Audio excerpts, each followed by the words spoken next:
بسم اللہ الرحمن الرحیم۔ سبق نمبر 12 دادا عبد المطلب کی وفات۔ جب عبد المطلب کا آخری وقت آیا تو عبد المطلب کو صرف یہ فکر تھی کہ اس یتیم بچے کو کس کے سپرد کریں۔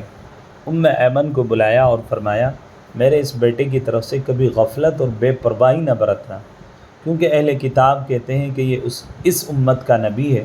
چنانچہ اپنے ہونہار اور سب سے لائق بیٹے ابو طالب کو بلایا اور رسول رحمت صلی اللہ علیہ وسلم کو ان کے سپرد کیا۔ عبد المطلب کی وفات 82 برس کی عمر میں ہوئی۔ اس وقت رسول رحمت صلی اللہ علیہ وسلم 8 سال 2 مہینے 10 دن کے تھے۔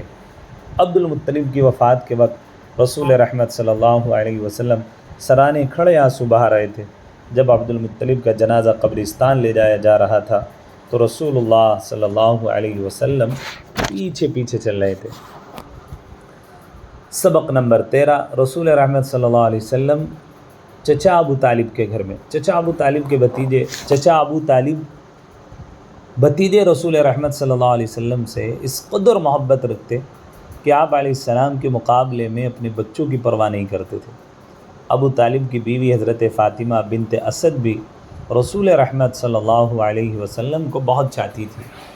ابو طالب جب سوتے تو رسول رحمت کو ساتھ لے کر سوتے اور باہر جاتے تو ساتھ لے کر جاتے۔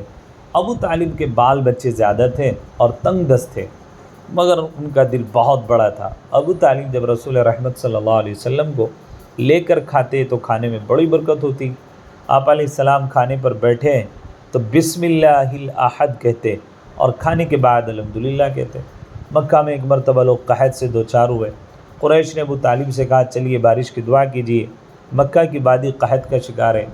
ابو طالب رسول رحمت صلی اللہ علیہ وسلم کو ساتھ لے کر کعبہ کے پاس آئے۔ ابو طالب نے رسول رحمت کا ہاتھ پکڑ کر ان کی پیٹھ کعبے کی دیوار سے لگا دی۔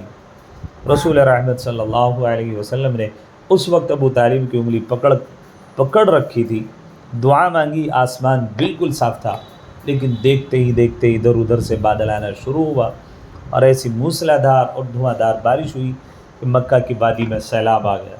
ابو طالب نے رسول رحمت صلی اللہ علیہ وسلم کے بارے میں یوں کہا، وہ خوبصورت ہیں، ان کے چہرے سے بارش کا فیضان طلب کیا جاتا ہے۔ آپ علیہ السلام یتیموں کی پناہ گاہ ہیں اور بیواؤں کے محافظ بھی۔ میں نے کبھی آپ کو جھوٹ بولتے نہیں سنا۔ آپ علیہ السلام کو کھیل کود سے بھی خاص دلچسپی نہیں تھی۔